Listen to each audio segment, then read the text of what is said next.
अगर आज हो जाए उत्तर प्रदेश में विधानसभा चुनाव तो फिर देखिए किस पार्टी की बनेगी सरकार। योगी और अखिलेश में से कौन बनेगा मुख्यमंत्री। एक सर्वे की रिपोर्ट ने चौंका दिया। बीजेपी फिर से काम पर लग गई और सपा ने भी नेताओं को जारी कर दिए सख्त निर्देश। इसी रिपोर्ट से मिलता जुलता होगा 2027 का सियासी समर। देखिए, आवाम ने अखिलेश यादव और योगी आदित्यनाथ में से किसे ज्यादा वोट किए और किसे अगला मुख्यमंत्री बनाने की कही बात। नतीजा सुनकर कहीं खुशी तो कहीं गम।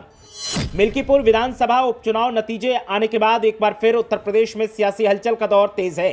तो वहीं सियासी सर्वे भी किए जा रहे हैं और ये सर्वे 2027 विधानसभा चुनावों को लेकर किए जा रहे हैं। सियासी पार्टियां खासकर सपा और बीजेपी तो तैयारी में लगी ही हैं, लेकिन आवाम भी तैयारी में लगी है कि अगली बार किसे मुख्यमंत्री बनाना है। ऐसे में एक सर्वे सामने आया है और सर्वे में पूछा गया कि अगर अभी चुनाव करवा दिए जाएं तो उत्तर प्रदेश का मुख्यमंत्री कौन बनेगा। इस सवाल का जवाब आवाम ने जो दिया वो फिर चौंकाने वाला है और सुनकर सब हैरान रह गए। तो क्या आप भी जानना चाहते हैं कि आज अगर उत्तर प्रदेश में विधानसभा के चुनाव करवा दिए जाएं तो फिर कौन मुख्यमंत्री बनेगा? तो फिर वीडियो के आखिर तक बने रहिए, आपके सवाल का जवाब भी मिलेगा और 2027 की तस्वीर भी साफ हो जाएगी। जो सर्वे हुआ है उसमें लोकसभा और विधानसभा चुनावों को लेकर रिपोर्ट बनाई गई है। तो पहले बात करते हैं लोकसभा चुनाव की, और अगर आज की तारीख में ये होते हैं तो नतीजा क्या होगा। जो नतीजा होगा वो चौंकाने वाला है।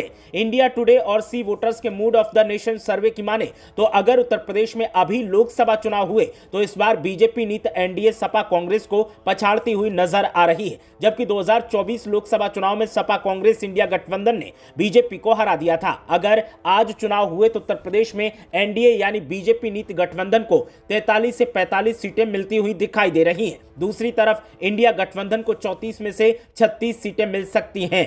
सर्वे की माने तो यूपी में एनडीए में शामिल बीजेपी को 40 सीट, अपना दल और राष्ट्रीय लोक दल को 4 सीट मिलती हुई दिखाई दे रही हैं। दूसरी तरफ इंडिया गठबंधन में शामिल समाजवादी पार्टी को 30 और कांग्रेस को 5 सीटें मिलती हुई नजर आ रही हैं। अगर आज चुनाव हुए तो मायावती की बहुजन समाज पार्टी को कितनी सीट मिलने वाली है? दरअसल बीएसपी को लेकर हमेशा नजर बनी रहती है। साल 2019 में हुए लोकसभा चुनावों में बहुजन समाज पार्टी को यूपी में 10 सीटें मिली थी। ये चुनाव बीएसपी ने सपा के साथ मिलकर लड़ा था, मगर साल 2024 लोकसभा चुनाव आते आते बीएसपी की स्थिति कमजोर होती चली गई और लोकसभा चुनाव में उसे एक भी सीट नहीं मिली। इंडिया टुडे और सी वोटर्स के मूड ऑफ द नेशन सर्वे की माने तो मायावती की बहुजन समाज पार्टी को अभी भी 0 सीट मिलती हुई नजर आ रही है। ऐसे में एक बार फिर मायावती को चुनावों में बड़ा धक्का मिलता हुआ दिखाई दे रहा है।